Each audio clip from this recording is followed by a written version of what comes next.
সৈয়দনা আদম পৃথিবীতে আসলেন, এসে থাকতে শুরু করলেন। দিন গড়িয়ে রাত আসে, মাস গড়িয়ে বছর আসে, বছর যায় বছর আসে।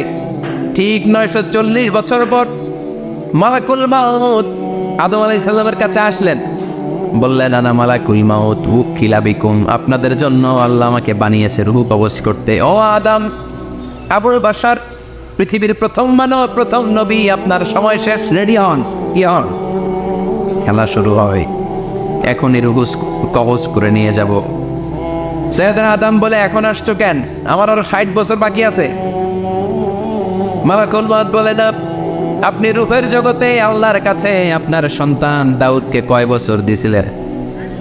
60 বছরের জন্য 940 বছর আপনার জন্য লেখা।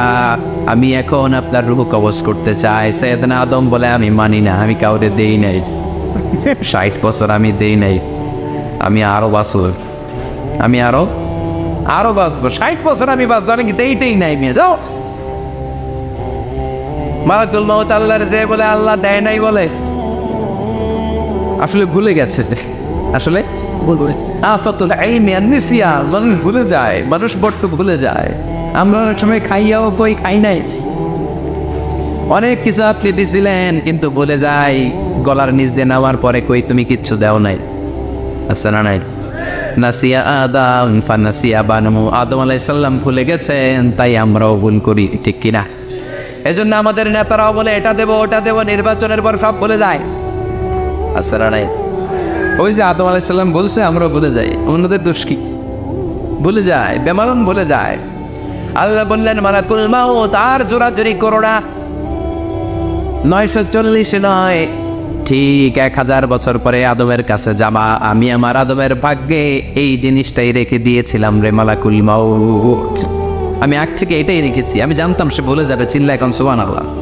তার মানে পৃথিবীর সবচাইতে লম্বা মানুষ, 60 হাত লম্বা, এত শক্তিশালী আদম আলাইহিস সালাম শ্রীলঙ্কা প্রথম নেমেছিলেন। এক লাফ দিলে আদম আইন চলে যাইতেন। সুবহানাল্লাহ। কি লম্বা মানুষ, থাকতে পারছে? কথা নাই, গমে ধরছে। শেষ করে দেই। হ্যাঁ, আরো কয়েক মিনিট চলবে, চলবে চলবে। তাকবীর দেন, লিল্লাহি তাকবীর। আদম আলাইহিস সালাম চলে গেলেন। ওনার পরের নবী ইদ্রিস আলাইহিস সালাম, উনি মরে নাই। ইদ্রিস আলাইহিস সালাম মরছে, কে বলছে? উনিও মরেছেন। তবে ওনার মৃত্যুর আজীব এক ঘটনা আছে, অনেক লম্বা কথা। এক ফেরেশতার সাথে ওনার বন্ধুত্ব হয়েছিল। বলেছিলেন, আমি আকাশ দেখতে চাই, আল্লাহর কাছে অনুমতি চাই। আল্লাহ বলল, ঠিক আছে, ইদ্রিসকে আকাশে ঘুরাও। প্রথম আকাশে ঘুরলেন, দ্বিতীয় আকাশে ঘুরলেন, তৃতীয় আকাশে ঘুরলেন, চতুর্থ আকাশে ঘুরলেন। ইন দ্য মিন টাইম চতুর্থ আসমানে মালাকুল মাউত পৃথিবীর দিকে নেমে আসছিল। ওই ফেরেশতা বলে, মালাকুল মাউত আপনি কই যান? মালাকুল মাউত বলে, একটু আগে আল্লাহ ফরমান জারি করেছে, চতুর্থ আসমানে আমার নবী ইদ্রিসের রূহ কবজ কর। সুবহানাল্লাহ। আমি বললাম, আল্লাহ আপনার পাঠানো নবী সৈয়দনা ইদ্রিস থাকে দুনিয়ায়, চতুর্থ আসমানে পাবো কই? আল্লাহ কয়, কথা নাই, দৌড় দে। আমি দৌড় দিলাম, এসে দেখি ইদ্রিস আলাইহিস সালাম এখানে রেডি। সুবহানাল্লাহ। ওয়া রাফা'নাহু মাকানান আলিয়্যা। ইদ্রিস আলাইহিস সালামের রূহ কবজ দুনিয়ায় হয় নাই, চতুর্থ আকাশের মধ্যে হয়েছে। একটু চিৎকার করে পড়বেন সুবহানাল্লাহ। এরপরে সুলাইমান আলাইহিস সালাম, উনি তো মরে নাই। মরছে? উনি জিন চালাইতো, উনিও মরবে। শক্তিশালী একজন নবী ছিল। উনি মালাকুল মাউতকে বলেছিলেন, মালাকুল মাউত আমার মৃত্যুর সুয়াইয়া সামান্য কিছু আগে আমারে বইল, আমার একটা কাজ আছে। মালাকুল মাউত মৃত্যুর কিছু সময় আগে এসে বলল, সুলাইমান টাইম ইজ আপ, সময় শেষ, অল্প কিছু সময় বাকি, কি করবেন করেন। সৈয়দনা সুলাইমান জিনদেরকে ডাকলো, ও জিনেরা, বিশাল একটা প্রজেক্ট আছে, প্রজেক্টে কাজ শুরু করো। আর কিছু জিনকে বললো, চারদিকে গ্লাস ফিটিং করা একটা রুম বানাও। সৈয়দনা সুলাইমান আলাইহিস সালাম গ্লাস ফিটিং করা রুমের ভেতরে ঢুকলেন। এই রুমে ঢুকার দরজা নাই, হাতে একটা লাঠি নিলেন। কি নিলেন? লাঠির মধ্যে ভর করে দাঁড়িয়ে রইলেন, আর জিনদের দিকে তাকিয়ে রইলেন। জিনেরা এত বদমাশ ছিল, সৈয়দনা সুলাইমান দাঁড়িয়ে না থাকলে কাজ করতো না। ছিল ফাঁকিবাজ। কি ছিল? দাঁড়ায় না থাকলে আজও লোকজন কাজ করতে চায় না, ঠিক কিনা? মালিক দাঁড়ায় থাকলে ঠিকই কাজ হয়ে যায়। সুলাইমান আলাইহিস সালাম লাঠির মধ্যে ভর দিয়ে দাঁড়িয়ে রইলেন আর বললেন, কাজ করো। জিনেরাও কাজ শুরু করলো। ওদিকে মালাকুল মাউত এসে বলে, ও সুলাইমান সময় তো শেষ। সুলাইমান বলে, সমস্যা নাই, রূহ কবজ করো। উনি লাঠির মধ্যে ভর দিয়ে দাঁড়িয়ে রইলেন। গ্লাস ফিটিং করা রুমের ভিতরে কোরআন সাক্ষী। মালাকুল মাউত ওইভাবে লাঠিতে ভর দেওয়া অবস্থায়, দারুণ অবস্থায় সাইয়েদনা সুলাইমান আলাইহিস সালামের রূহ কবজ করে নিলেন। উনি এমন ভাবে দাঁড়িয়েছেন, রূহ চলে গেল, লাশ হয়ে দাঁড়িয়ে রইলেন। লাঠির মধ্যে দাঁড়িয়ে আছেন, জমিনের মধ্যে লুটিয়ে পড়ে নাই। সুবহানাল্লাহ। জিনগুলো দূর থেকে ভাবত বস তো দাঁড়ায় আছে। কে দাঁড়ায় আছে? জিনেরা মনে করছে বস দাঁড়ায় আছে, কাজ করতে হবে। করতে করতে পুরা প্রজেক্টের কাজ শেষ। ইন দ্য মিন টাইম ঝিঝি পোকা, ওই পোকা যেই পোকা কাঠ খেয়ে ফেলে, এই কাঠ খাওয়ার পোকা সুলাইমান আলাইহিস সালাম লাঠির ভেতরে ঢুকে লাঠিও খেয়ে ফেলেছে। সাইয়েদনা সুলাইমান আলাইহিস সালাম তপাস করে জমিনে পড়েছে। আর জিনেরা কয় হায় হায়, খালি খালি কাম করছে এতদিন। সুবহানাল্লাহ করবেন না? সুলাইমান আলাইহিস সালাম বাঁচতে পারে না, চলে গেলেন। মুসা আলাইহিস সালাম মরছে, উনি মরবে কেন? উনি তো রানী মারে মরছে। এক খাপ্পরে ফেরাউনের বাবুর্চি নাই, মুখের আগে হাত চলতে কয়েকজন, এর মধ্যে মুসা আলাইহিস সালাম আছে না নাই? মালাকুল মাউত মানুষের আকৃতিতে অনুমতি না নিয়ে ঘরের ভেতরে ঢুকে গেল। ঢুকে বলে আনা মালাকুল মাউত, আমি মৃত্যুর ফেরেশতা। তো কি চাও? জিতু আন আকবাদা রূহাক, আপনার রূহ কবজ করতে আসছি। কিন্তু মুসা আলাইহিস সালাম দেখতেছেন দিব্য একজন মানুষ, কি দেখে? আবার সালাম দেয় নাই, অনুমতি নিয়েও ঢুকে নাই। অমিয়া অনুমতি নিয়ে ঘরে ঢুকানোর দরকার আছে না নাই? মুসা আলাইহিস সালামের মেজাজ বড় গরম। উনি বললেন কি করবি? কয় আপনারে মারবো। কয় এদিকে আয়। মালাকুল মাউত মনে মনে ভাবে এতদিন সব মানুষগুলো আমারে দেখলে দিত দৌড়, আজকে মনে হয় আমারে দিতে হবে দৌড়। এক পা গায়ে দুই পা পেছায় সাহস করে সামনে গেলেন। আবার মুসা আলাইহিস সালাম দিলেন এরকম থাপ্পড়। ফাসাক্কাহু ফাফাকুয়া আইনা, বুখারীর বর্ণনা, এক থাপ্পড়ে চোখ নাই। ঠিকই মালাকুল মাউত দৌড়, এক দৌড়ে আল্লাহর কাছে। আল্লাহ বললেন রাখো, এটা মুসা আলাইহিস সালাম, তার মেজাজ বড্ড গরম, আমাকে কথা বলতে হবে। আল্লাহ বললেন মুসা, বুখারীর বর্ণনা, গরুর পিঠের উপর হাত রেখে দাও। রাখা হলো। তোমার হাতের নিচে গরুর যত পশম, প্রত্যেক পশমের বিনিময়ে এক এক বছর করে হায়াত বাড়িয়ে দিলাম। মুসা আলাইহিস সালাম অনেক চালাক নবী। উনি বললেন আল্লাহ, আমার হাতের নিচে যদি গরুর 2000 পশম থাকে, তার মানে 2000 বছর হায়াত বাড়িয়ে দিলেন। কিন্তু এক্সট্রা হায়াত যখন শেষ হয়ে যাবে এরপরে কি হবে? আগে ওইটা বলেন। আল্লাহ বললেন ফুমাল মাহবুত, তারপরে তো মুসা মরতেই হবে, আসতেই হবে। সাইয়েদনা মুসা আলাইহিস সালাম বললেন ফাল আনা, তাহলে আর দেরির দরকার নাই, এখনই আমি আপনার কাছে চলে যেতে চাই। মালাকুল মাউত মুসা আলাইহিস সালামের রূহ নিয়ে উড়াল দিলেন। সুবহানাল্লাহ। বাঁচতে পারছে? বিশ্বনবী মরে নাই, উনি ইন্তেকাল করেছেন। চিল্লা এখন ঠিক কিনা? ইন্তেকালের আগে বিশ্বনবী প্রচন্ড অসুস্থ হলেন। মা আয়েশারে ডেকে বললেন, আয়েশা মনে হয় আমি বাঁচব না। ওই যে খায়বার বিজয়ের দিন, খায়বার দুর্গ বিজয় করার পরে এক ইহুদি মহিলা আমার দাওয়াত দিয়েছিল। ওই দাওয়াত খেতে যাওয়ার পরে গোশতের মধ্যে বিষ মাখানো হয়েছিল রে আয়েশা। ওই বিষ মাখানো খাসির গোশত খেয়ে যে ব্যথা আমার পেটে উঠেছিল, আজ আবার সেই ব্যথা উঠেছে।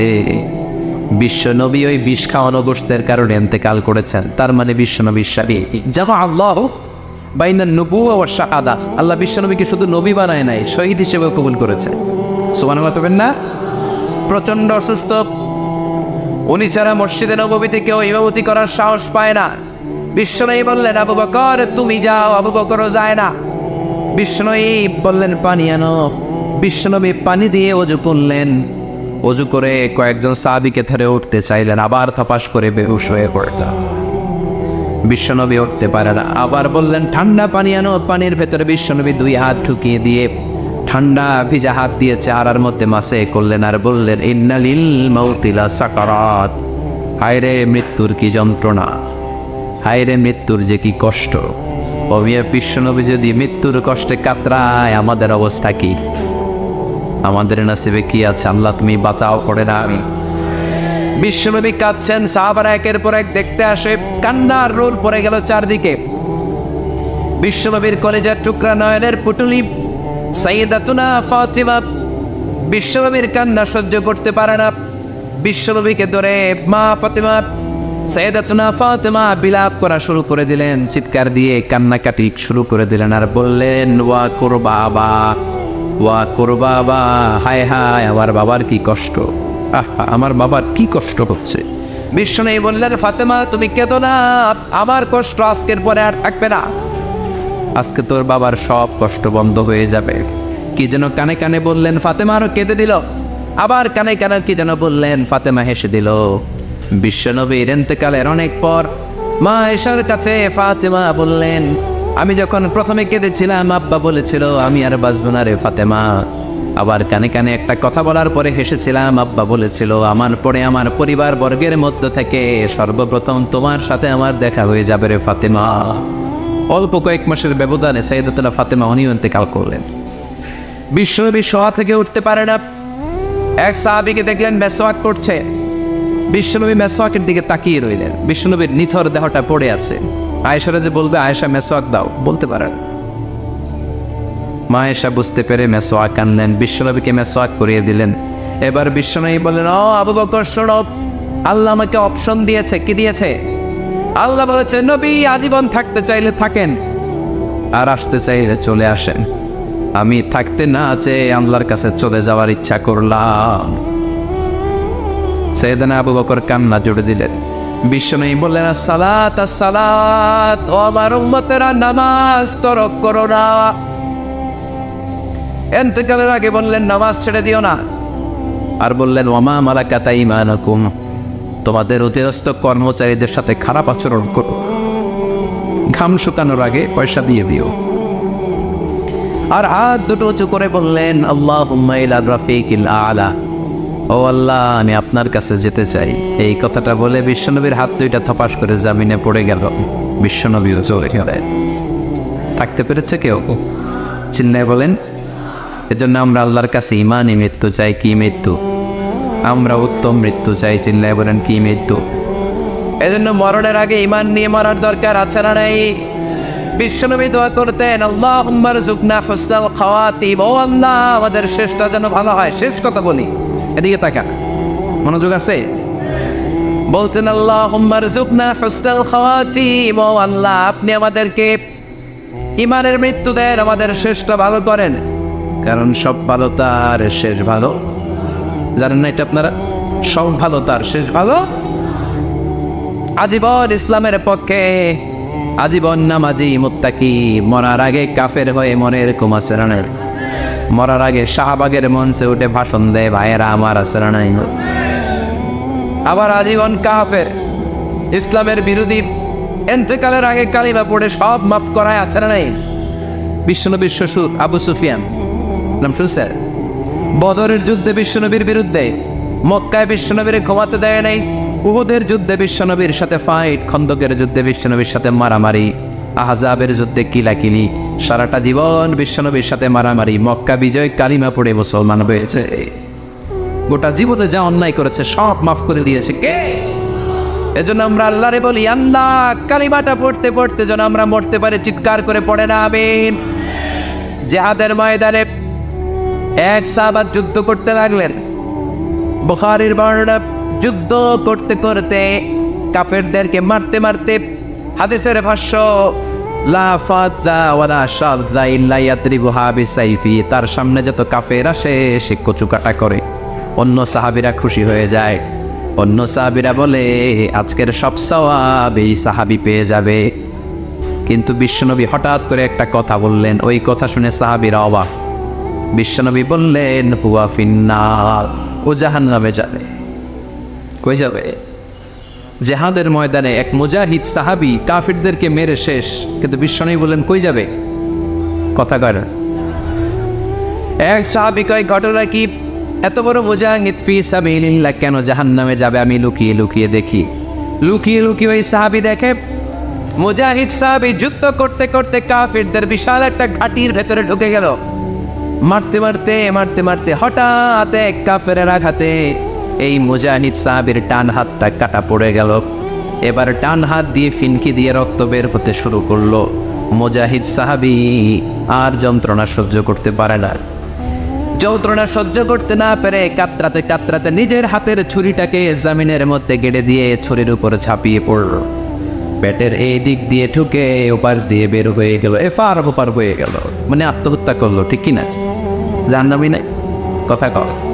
লুকিয়ে লুকিয়ে যে সাহাবা দেখেছে চিৎকার দিয়ে বিশ্বনবীর কাছে যেয়ে বলে, আশহাদু আন্নাকা রাসূলুল্লাহ, ও ও নবী, আপনি যে আসল নবী কোনো সন্দেহ নাই, আমি লুকিয়ে লুকিয়ে দেখেছি ওই মুজাহিদ সাহাবা বেঁচে নাই, সে কাফের আঘাতে শহীদ হয় নাই, নিজের পেটে নিজে ছুরি ঢুকিয়ে আত্মহত্যা করেছে।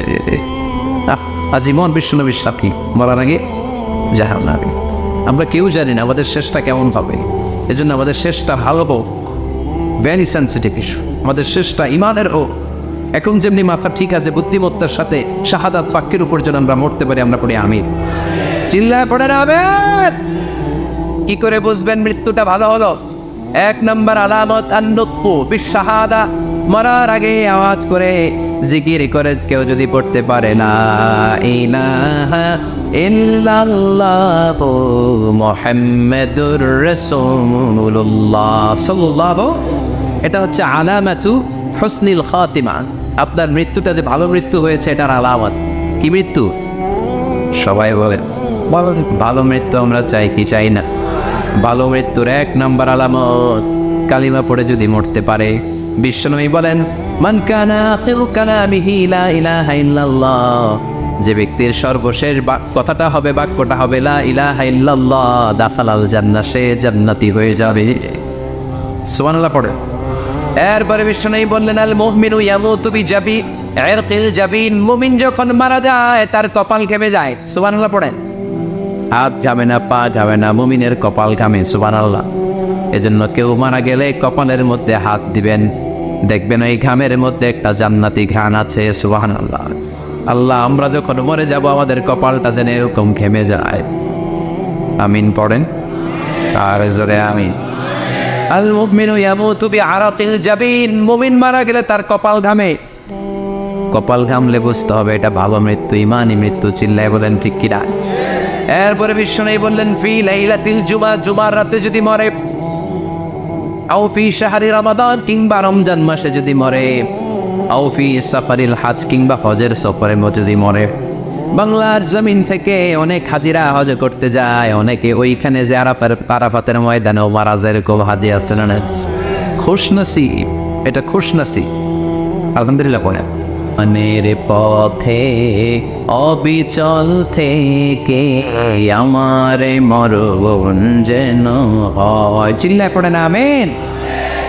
তার মানে কে কোথায় মরবো আমরা কেউ জানি নাকি? ওমা তাদরি নাফসুম বিআইয়ি আরদিন তামুত, কোন জায়গায় মরবা, কখন মরবা কেউ আমরা জানি না, কিন্তু মরবো সবাই জানে, ঠিক কিনা?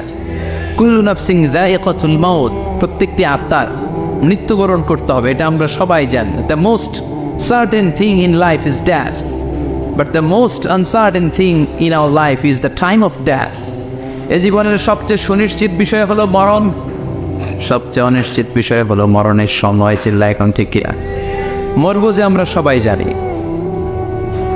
কিন্তু কোথায় মরবো আমরা কেউ জানি? জানি আমরা সবাইকেই মরতে হয়, জন্মালেই মরতে হবে, চলে যেতে হবে, থাকা যাবে না। এটাই হলো পৃথিবীর পদ্ধতি।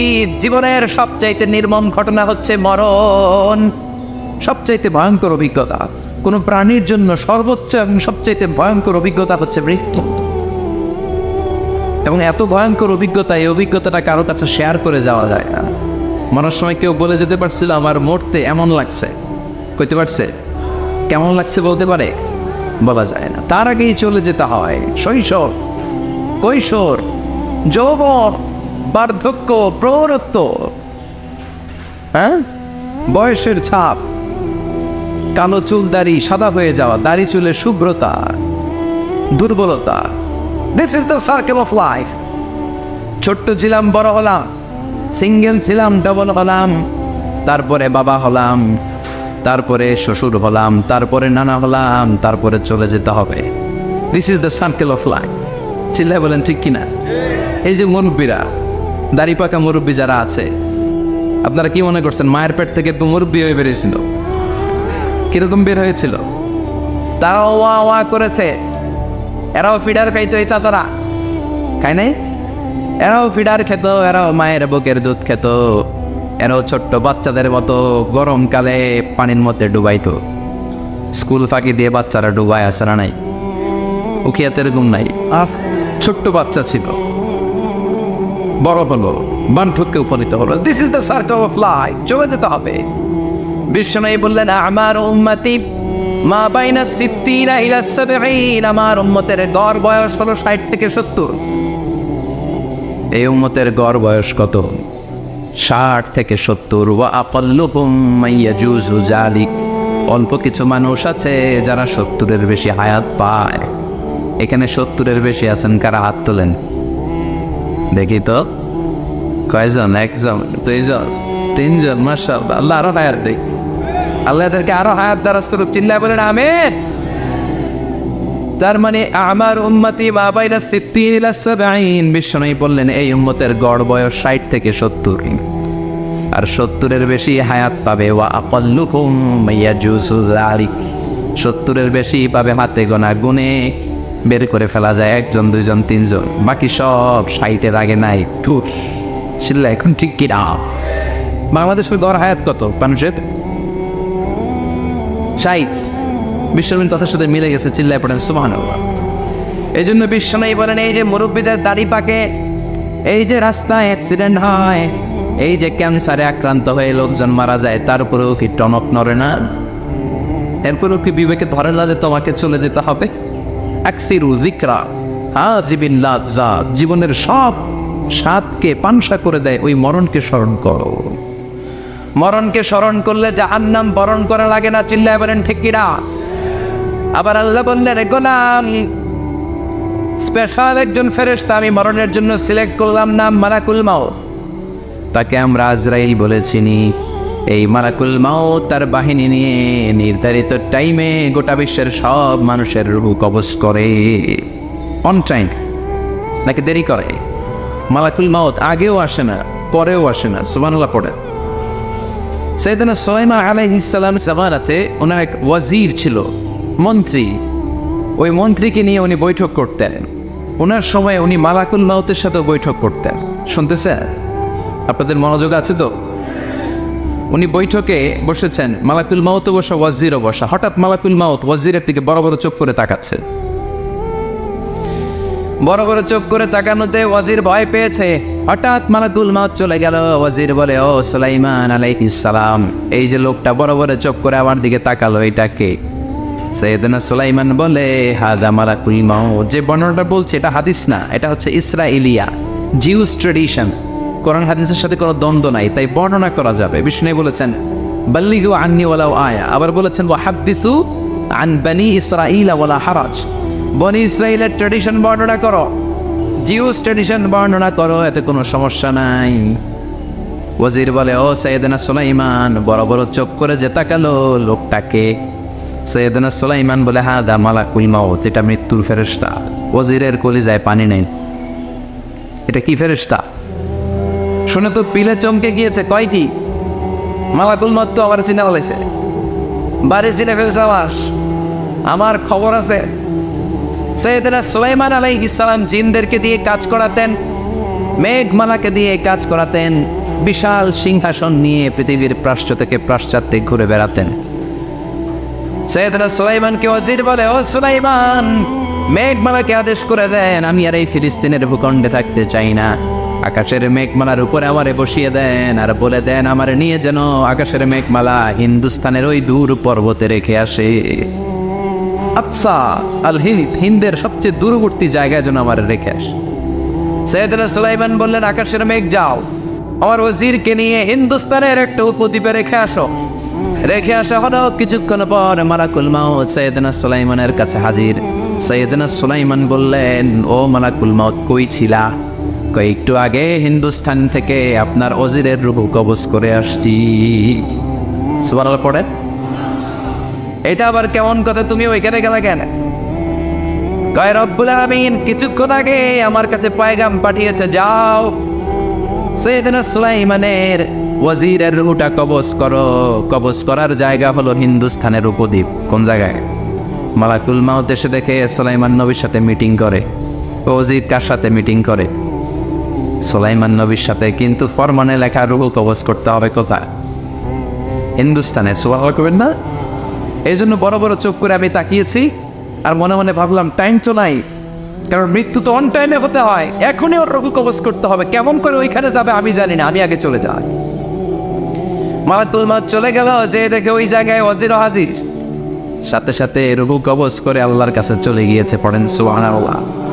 এই জন্য আল্লাহ বললেন, মালাকুল মউত আমি নির্ধারণ করে দিয়েছি, পৃথিবীর প্রতিটি মানুষ মালাকুল মউতকে দেখবে, চাক্ষুষ দেখবে, ভালো হলেও দেখবে, খারাপ হলেও দেখবে। কার কথা? ভালো মানুষ যদি হয়, আল্লাহওয়ালা যদি হয়, ইসলাম প্রিয় যদি হয়, ডানপন্থী যদি হয়, মৃত্যুর সময় মালাকুল মউত আলা সূরাতি শাবিন আলা আহসানি সূরা, একজন যুবকের আকৃতিতে চমৎকার ধবধবে সাদা একটা জুব্বা পরে, জান্নাত থেকে জান্নাতি কাপড় নিয়ে, হানুত মিন হানুতিল জান্নাহ, জান্নাতের সুগন্ধি নিয়ে মুমূর্ষু রোগীর মাথার সামনে এসে বসে যায় আর দেহটার ইঙ্গিত করে বলে, ইয়া আইয়াতুহান নাফসুত তাইয়্যিবা, ও পবিত্র আত্মা। আরেক বর্ণনায় এসেছে, ইয়া আইয়াতুহান নাফসুল মুতমাইন্না, ও প্রশান্ত আত্মা, উখরুজি ইলা মাগফিরাতিম মিনাল্লাহ, আল্লাহর ক্ষমার দিকে বের হয়ে আসো। উখরুজি ইলা মাগফিরাতিম মিনাল্লাহি ওয়া রিদওয়ান, আল্লাহর ক্ষমার সন্তুষ্টির দিকে রুহুটা বের হয়ে আসো। স্মুথলি বলার সাথে সাথে মুমিনের দেহ থেকে রুহুটা বের হয়ে আজরাইলের হাতে চলে যায়। স্মুথলি বলার সাথে সাথে স্বাচ্ছন্দ্যে আনন্দে মুমিনের দেহ থেকে রুহুটা সা করে বের হয়ে মালাকুল মউতের হাতে এসে পড়ে। পড়েন সুবহানাল্লাহ। আল্লাহ এমন মৃত্যু তুমি আমাদের নসিবে রেখে দিও, চিৎকার করে পড়ে না আমিন। আর যারা ইসলাম মানে নাই, আর যারা কোরআন মানে নাই, আর যারা দিন কায়েমের আন্দোলন করে নাই, দিনকে ভালোবাসে নাই, বাম আর রামপন্থী ছিল, নাস্তিক ছিল, ইসলাম বিরোধী ছিল, তাদের কাছেও মালাকুল মউত আসে কি আসে না? চিল্লায় বলে না, আসে কি আসে না?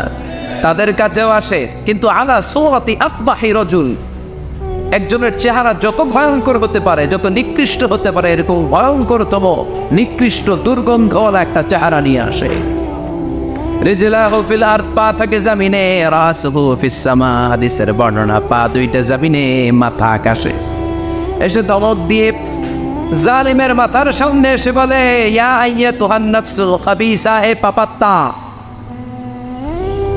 হে অপবিত্র আত্মা, উখরুজি ইলা সাখাতিল্লাহি ওয়া গাদাবিহি, আল্লাহর রাগের দিকে, আল্লাহর অসন্তুষ্টির দিকে বের হয়ে আয়। মালাকুল মউতের এই অর্ডার পাওয়ার সাথে সাথে রুহুটা কিন্তু বের হয় না। মুমিনের রুহুকে ডাক দিলে যেমনি স্মুথলি বের হয়, কাফিরের রুহু এভাবে বের হয় নাই। কথা বলেন, রুহুটা ডানে যায়, ফাতাতাফাররা, একবার রুহুটা ডানে যায়, আবার রুহুটা পায়ে যায়, আবার সামনে যায়, পায়ে যায়, হাতের মধ্যে ঢুকে ডানে বায়ে যায়। মালাকুল মউত আবার ধমক দিয়ে বলে, ইয়া আইয়াতুহান নাফসুল খাবিসা, পাপাত্তা, বের হয়ে আয়। রুহুটা আবার ডানে যায়, বায়ে যায়, সামনে যায়, পেছনে যায়। এবার খপাস করে মালাকুল মউত রুহুকে ধরে টান ধরে, সারা দেহটা থেকে প্রাণ রস সিক্ত করতে করতে দেহ থেকে রুহুটাকে টেনে হিচড়ে বের করে আনে। আর মুমূর্ষু রোগীটা চিৎকার মারতে থাকে। পড়েন না আউযু বিল্লাহ। একটা জীবন্ত ছাগলের চামড়াগুলো জবাই না দিয়ে কেউ যদি টেনে টেনে বের করে, ছাগল জবাই হয় নাই, কিন্তু চামড়া এক পাশ থেকে টেনে টেনে টেনে হিচড়ে আপনি গা থেকে বের করলে যত কষ্ট হয়, এর চেয়েও বেশি কষ্ট দিয়ে মালাকুল মউত বামপন্থী আর কাফিরদের রুহুটা দেহ থেকে বের করে আনে। পড়েন না আউযু বিল্লাহ। আমাদের রুহুটা যেন আল্লাহ, মুমিনদের রুহু আপনি যেভাবে কবজ করেন, ওইভাবে যেন আমাদের রুহুটা বের হয়ে আসে। আরো জোরে পড়েন আমিন। এজন্য আল্লাহ বললেন, বাল তু'থিরুনাল হায়াতাদ দুনিয়া ওয়াল আখিরাতু খায়রুন ওয়া আবকা। পাগলের মতো ওহাচ্ছন্ন হয়ে এই দুনিয়াটার পেছনে ছুটে বেড়াও, এই দুনিয়া আসল নয়, আখিরাত হলো আসল। চিল্লায় বলেন ঠিক কিনা? অস্থির, আমরা ব্যস্ত দুনিয়ার লোভে আর মোহে পড়ে আমাদেরকে যে মরতে হবে, চলে যেতে হবে, এটা ভাবার সময় আমাদের নাই। চিল্লাই কোন ঠিক কিনা? এজন্য বলা হয়, মুতু ক্বাবলান তামুতু, মরার আগে একবার মরো। হাসিবু ক্বাবলান তুহাসাবু আলাইক, তোমার হিসাব কিয়ামতের দিন করার আগে তুমি তোমার হিসাব করো। জীবনে কি কি পাপ করেছি আমি জানি, আমার চেয়ে ভালো কেউ জানে না। চিল্লায় বলেন ঠিক কিনা?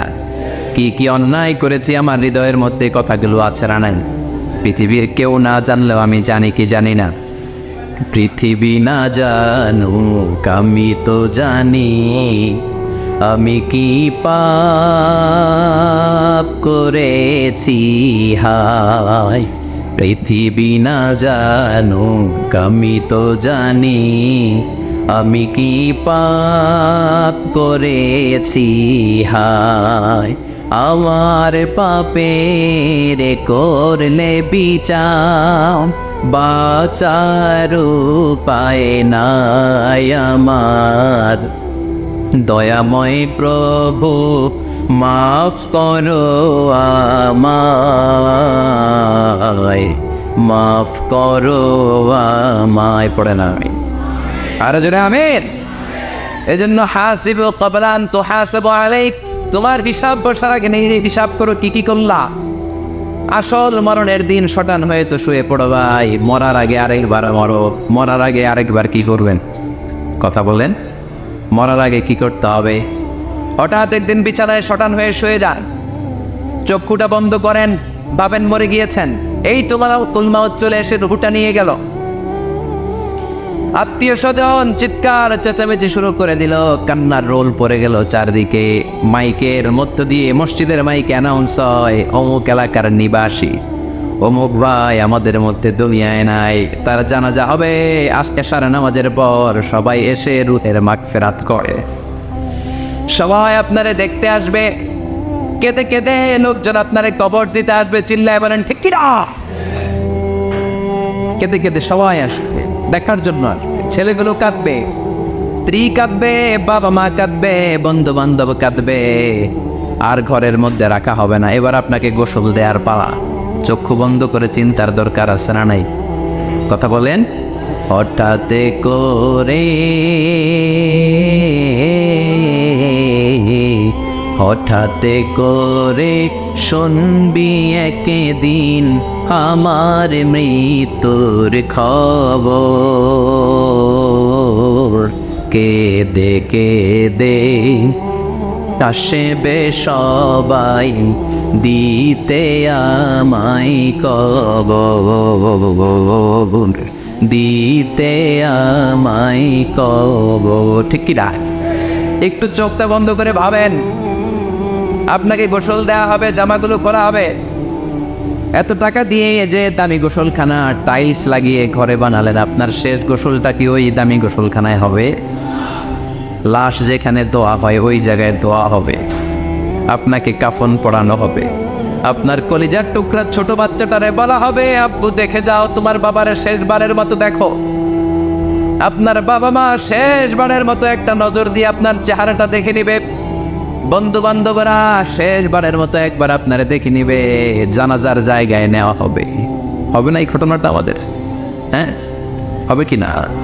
হাজার হাজার মানুষ শেষ বিদায় দেওয়ার জন্য আসবে। চারটা তাকবীর দিয়ে ইমাম নামাজ শুরু করবে। আল্লাহু আকবার, আল্লাহু আকবার, আল্লাহু আকবার, আল্লাহু আকবার বলে নামাজ শুরু করবে। নামাজ শেষ। এবার পালকিতে করে কবরে যাওয়ার পালা। যেতেই হবে, যেতেই হবে। পালকিতে করে লোকজন নিতে শুরু করবে। কবরস্থানের ওই জায়গায় যেখানে মানুষ বছরে মানুষ না মরলে যায় না, ওই গহীন নিঝুম কবরস্থানে ঢুকানো হবে। পালঙ্ক থেকে নামিয়ে আপনার জন্য করে রাখা আগ থেকে কবরটার মধ্যে শুইয়ে দেয়া হবে। উপরে বাঁশ দিয়ে ছাউনি, শেষবারের মতো সবাই দেখে বাঁশের ছাউনির উপরে মাটি চাপা দিবে। ঠিক কিনা? চলে যাবে সব, কেউ নাই, অন্ধকার, শুধু অন্ধকার। এই অন্ধকার যেন শেষ হতে চায়। এই ঘটনা ঘটবে না আমাদের? কথা বলে ঘটবে কিনা? এজন্য মরার আগে এগুলো চিন্তা দরকার আছে না নাই? মরার আগে আরেকবার মরার দরকার আছে না নাই? এজন্য রব্বুল আমিন বলেন, বাল তুসিরুনাল হায়াতাদ দুনিয়া ওয়াল আখিরাতু খায়রুন ওয়া আবকা। এই দুনিয়ার জীবনটাকে তোমরা আসল জীবন মনে করো, এটা আসল জীবন নয়। আসল জীবন হলো কবরের জীবন। চিল্লায় বলেন ঠিক কিনা? আল্লাহ তোমার এই দুনিয়ায়,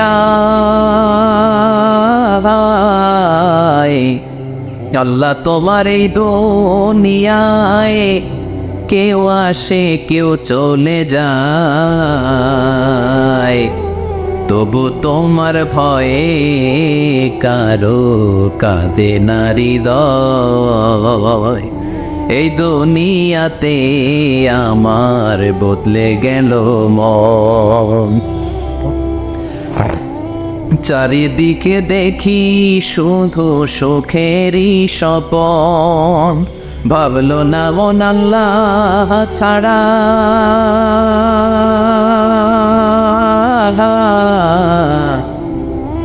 ভাবলো না মন আল্লাহ ছাড়া নেই কোনো উপায়, তবু তোমার ভয়ে কারো কাঁদে না হৃদয়। ঠিক কিনা? আসে আর চলে যায়। প্রতিদিন মাইকে অ্যানাউন্স শুনি অমুক এলাকার অমুক লোক নাই, দাদা গেল, বাবা গেল, বড় ভাই গেল, আত্মীয় স্বজন গেল, আমাকেও যেতে হবে, এই চিন্তা মাথায় নাই, চিল্লা এখন। ঠিক কিনা? এজন্য লাইফটা হলো one time, one chance, second কোনো চান্স আপনাকে দেয়া হবে নাকি? কাফেররা বলবে ইয়া রাব্বি আরেকটা সুযোগ দেন, লাউ আন্না লানা কাররা ইয়ানি মাররা, আল্লাহ আরেকটা সুযোগ যদি পেতাম দুনিয়াতে ভালো করে আসতাম। আল্লাহ বলবেন ইন্নাহা কালিমাতুল কাইলুহা, এটা শুধু তাদের মুখের কথা, তাদেরকে আবার সুযোগ দিলেও তারা কিচ্ছু করবে না। চিল্লা এখন। ঠিক কিনা? এজন্য একটা চান্স আমরা পেয়েছি, এই দুনিয়ার ওয়ান চান্সে আমরা ভয় পাবো একজনকে, চিল্লায় বলেন তিনি কে? এজন্য যেতে আমাদেরকে হবে। এই মরণ থেকে পালানোর কোনো সুযোগ কেউ পালাতে পারে নাই। এই মরণ হলো আখিরাতের প্রবেশদ্বার। মরণ নামক পালকিতে চড়ে আমরা কবরের ভেতরে ঢুকি। মরণ হলো প্রথম পর্ব, কবর হলো দ্বিতীয় পর্ব। যেরকম। ঠিক কিনা? এজন্য বিশ্বনবী বললেন আল কবর রাউদাতুম মিন রিয়াদিল জান্নাহ ওয়া হুফরাতুম মিন হুফারিন নার। কবর হলো কারো জন্য জান্নাতের বাগান, কারো জন্য জাহান্নামের গর্ত। আমরা বলি আল্লাহ আমাদের কবরটারে জান্নাতের বাগান বানাও। আরো জোরে পড়েন আমিন। আবার বিশ্বনবী বললেন ইন্নাল কবরা আউয়াল মানজিল মিন মানাজিলিল আখিরাহ। কবর হলো আখিরাতের মানজিলগুলোর প্রথম মানজিল। আখিরাতে একটার পর একটা অনেকগুলো স্টেশন আপনাকে পার হতে হবে। প্রথম স্টেশনটার নাম হলো কবর। প্রথম স্টেশনের নাম কি? এই কবর নামক স্টেশনে যদি আপনি মাফ পেয়ে যান, সামনের সব স্টেশনগুলোতে মাফের ব্যবস্থা করবে কে? আল্লাহ। আর কবর নামক স্টেশনে যদি ধরা খেয়ে যান, আপনার মায়ের আসানা নেই। লাশটাকে যখন রাখা হয়, লাশটা চিনে কে আমারে রাখলো, কে আমাকে ধৌত করলো, কে আমারে কাফন পড়ালো। এজন্য বিষ্ণুই বলেছেন মৌর্ষের সামনে বসে বসে পড়ো লা ইলাহা ইল্লাল্লাহু মুহাম্মাদুর রাসূলুল্লাহ নাফতিনু মাউতাকুম। লা ইলাহা ইল্লাল্লাহ, মৌর্ষের সামনে দাঁড়িয়ে দাঁড়িয়ে পড়ো লা ইলাহা ইল্লাল্লাহ। এই লা ইলাহা হচ্ছে জীবিতদের জন্য কালিমা, আর আমরা মরার পরে এই জিকির করি। ঠিক না? আমাদের দেশের অনেক জায়গায় লাশ নিয়ে কবরে যাওয়ার সময় লা ইলাহা পড়ে না। না, এটা আগের জিকির, মরার আগের জিকির। মরার আগে আপনাকে অ্যানাউন্সমেন্ট দিতে হবে আল্লাহ ছাড়া কোনো ইলাহ নাই, বিশ্বনবী হচ্ছেন শেষ নবী এবং রসুল। চিল্লায় বলেন ঠিক কি না? লাশটাকে যখন রেখে দেয়া হয়, বিশ্বনবী যত মানুষকে কবরে রেখেছেন তারপরে দাঁড়িয়েছেন আর বলেছেন ইস্তাগফিরু লিআখিকুম, তোমার ভাইদের জন্য তোমরা দোয়া করো। ফাইন্নাহু আনা ইউসাল, এখনই তাকে কবরে সওয়াল করা হবে। কবরে প্রশ্ন আসছে না নাই? কথা বলেন। বিশ্বনবী খাদিজাতুল কুবরা, ওনার প্রথম স্ত্রী খাদিজাতুল কুবরা তাহেরাকে কবরের মধ্যে রেখে দিয়ে কাঁদতে শুরু করলেন। চোখের পানি ছেড়ে অনেক দোয়া করলেন। দোয়া শেষে সব সাহাবারা ঘরে ফিরে যায়, বিশ্বনবী যায় না। সাইয়েদনা আবু বকর বললেন ও নবী চলেন ঘরে যাই। অনেক তো দোয়া করলেন। বিশ্বনবী বললেন আবু বকর তুমি যাও, আমি যাব না। এইটা সাধারণ মহিলা না, এটা বিপদের দিনের সঙ্গিনী খাদিজা। মক্কায় যখন আমার কেউ ছিল না, খাদিজা আমারে ভুলে নাই। 3 বছর কাফিররা আমাকে জেলখানায় বন্দি রেখেছে, নাম শিয়াবে আবি তালেবের জেলখানা। আমার স্ত্রী ওই জেলখানার জীবনেও আমারে ছাড়ে নাই। আমার সাথে 3 বছর খাদিজাও জেল খেটেছে। একটাই মহিলা, যেই মহিলাকে আল্লাহ আরশের উপর থেকে সালাম দিয়েছে, মহিলাটার নাম খাদিজা। আল্লাহু আকবার। আমার সব সন্তান আল্লাহ খাদিজার পেট থেকে দিয়েছে। ফাতেমাতুজ জোহরা খাদিজার মেয়ে, জাইনাব খাদিজার মেয়ে, উম্মে কুলসুম খাদিজার মেয়ে, রুকাইয়া খাদিজার মেয়ে, আবুল কাসেম বিশ্বনবীর ছেলে, খাদিজার ছেলে। আব্দুল্লাহ, যাকে তাইয়িব এবং তাহের নামে আমরা চিনি, সেও খাদিজার ছেলে। সুবহানাল্লাহ। ও আবু বকর, আমার এই কলিজার টুকরা প্রিয়তমা খাদিজারে রেখে দিয়ে কেমনে বাসায় যায়? তুমি যাও, আমি দাঁড়িয়ে থাকবো। এখনই মুনকার নাকির এসে খাদিজারে প্রশ্ন করবে, আমি দেখব খাদিজা উত্তর দিতে পারে কিনা। আর প্রশ্নের উত্তর যদি ভুল করে ফেলে, কবরের উপর থেকে আমি নিজে প্রশ্নের উত্তর দিয়ে দেব। সাইয়েদনা জিবরাইল বললেন, নবী, আপনারা দাঁড়িয়ে থাকার দরকার নাই, আবু বকরের সাথে করে চলে যান। আল্লাহ জানিয়ে দিয়েছে, খাদিজার কবরের প্রশ্নে যদি কোনো সমস্যা হয়, আরশের উপর থেকে খাদিজার প্রশ্নের জবাব আল্লাহ নিজে দিয়ে দিবে। এজন্য কবরের আযাব থেকে বিশ্বনবী পানাহ চেয়েছেন। বিশ্বনবী বলেছেন, আল্লাহুম্মা ইন্না নাউযু বিকা মিন আযাবিল কবর। ও আল্লাহ, কবরের আযাব থেকে তুমি আমাদেরকে বাঁচাও। পড়ে না আমিন। কবরে মুমিনদেরকে 4টা প্রশ্ন করা হবে, কাফিরদেরকে 3টা প্রশ্ন। চিৎকার করে বলেন, মুমিনের প্রশ্ন কয়টা? আর জোরে বলেন। প্রথম প্রশ্ন, মার রব্বুক, তোর রবের নাম কি? আমরা কি বলবো? আল্লাহ আমারে রব, এই রবি আমার সব, দমে দমে তনু মনে তারি অনুভব। আল্লাহ আমারে রব, এই রবি আমার সব। পড়েন আমিন। দ্বিতীয় প্রশ্ন, আমার দিন, উত্তর দিনের নাম কি? ধর্মের নাম কি? তৃতীয় প্রশ্ন, মান হাযার রাজুল, এই লোকটাকে কে? আমরা বলবো মুহাম্মদ সাল্লাল্লাহু। 3টা প্রশ্নের উত্তর যখন আপনি কবরে করে দিতে পারবেন, অতিরিক্ত একটা প্রশ্ন, ওয়ামা ইলমুক, এই যে 3টা প্রশ্নের উত্তর পানলা, কেমন করে উত্তর জানলা? কোত্থেকে শিখেছ? নকল করে আনছো কাফনের কাপড়ে? পরীক্ষা বলে নকল আছে না নেই? হাতে নকল আছে না?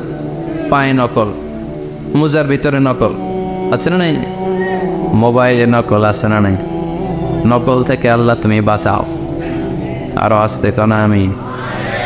কিভাবে জানলা? কেমন করে 3টা প্রশ্নের উত্তর শিখলা? What is the source of your knowledge? তথ্যসূত্র কি? আপনাকে বলতে হবে, আমি যেই কিতাবটা থেকে শিখেছি, কিতাবটার নাম কি? চিল্লায় বলেন কিনা? এই কিতাবটা হলো কোরআন। আপনাকে বলতে হবে, কোরআন থেকে আমি শিখেছি, বিশ্বনবীর হাদিস থেকে আমি শিখেছি। 4টা প্রশ্নের উত্তর যখন পারবেন, ফেরেশতারা বলবে, আহলান সাহলান, খুশ আমদেদ, কংগ্রেচুলেশন, বাহ বাহ, তুমি তো চমৎকার পেরেছো। ফায়ুফসাহু লাহু কবরুহু 70 দিরাআন, মুমিন বান্দার কবরটা 70 হাত লম্বা করে দেয়া হবে। ইফতাহু লাহু বাবুন ইলাল জান্নাত, জান্নাতের দিকে তার কবর থেকে একটা দরজা বানিয়ে দেয়া হবে। জান্নাতের সুঘ্রাণ, ঠান্ডা বাতাস এসে তার কবরের ভিতরে ঢুকতে শুরু করবে। ইলবাসু লিবাস মিন আহলিল জান্নাত, জান্নাতীদের পোশাক তার গায়ের মধ্যে পরিয়ে দেয়া হবে। আল্লাহু আকবার। আর বলা হবে, নাম কানাউমিল আরুস, বাসর রাতে বর যেমনি কনেকে নিয়ে ঘুমিয়ে যায়, তুমিও একটা ঘুম দাও। আলহামদুলিল্লাহ পড়ে মুমিন বান্দা আনন্দের একটা ঘুম দিবে। ইসরাফিলের সিংগার আওয়াজ ছাড়া পৃথিবীর কোনো কিছুই তার আগে এই ঘুম ভাঙতে পারবে না। আল্লাহ আমরাও যেন সেদিন কবর একটা মজার ঘুম দিতে পারি, তুমি তৌফিক দাও। জোরে বলেন আমিন।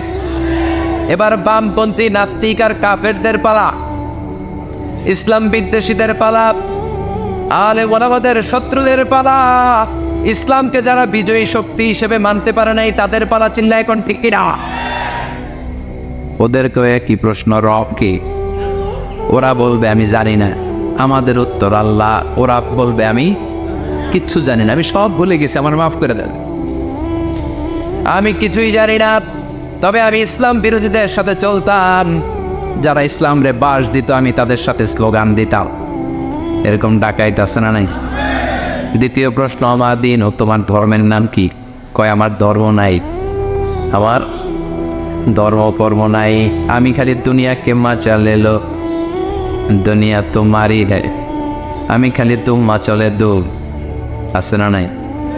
আমি শুধু মৌজ মাস্তিতে ব্যস্ত ছিলাম, আমার দুনিয়া নাই, দিন নাই, আখেরাত নাই, রবকে আমি জানি না, ধর্মকে জানি না। ইসলাম বিরোধী রাজনীতি আমি করতাম, মাও সেতুলের রাজনীতি, কার্ল মার্কসের রাজনীতি, বুশের রাজনীতি, ডোনাল্ড ট্রাম্পের রাজনীতি, বামপন্থীদের রাজনীতি। চিল্লায় কল ঠিক কিনা? কোনো ধর্ম নাই। এই লোকটাকে চিনো কিনা বলো। বিশ্বনবীর চেহারা দেখিয়ে বলা হবে এই লোকটাকে, কয় জানি না। এরে আমি মানতাম না, এরা আমি গালি দিতাম। এরকম জাহান্নামের নরকীট আর পিতৃ পরিচয়হীন জাহদ সন্তান বাংলার দেশেও আছে না নাই? এই মহামানবটাকে গালি দিয়ে পৈশাচিক আনন্দ পায়। পত্রিকায় লিখে, ব্লগের মধ্যে লিখে, ইন্টারনেটে কার্টুন বানিয়ে বানিয়ে পৈশাচিক ফুর্তি করে। এগুলো জাহান্নামের কীট, এগুলো জারদ সন্তান, বাপ মায়ের ঠিক নাই। জিল্লা এখন ঠিক কিনা? আমার নবীরে যারা গালি দেয়, এগুলোর বাপ মায়ের ঠিক আছে? এগুলোর কোনো গোড়া আছে? এগুলোর কোনো শেকড় আছে? এগুলো আগাছা চিৎকার করে বলো ঠিক কিনা? বলবে আমি জানি না।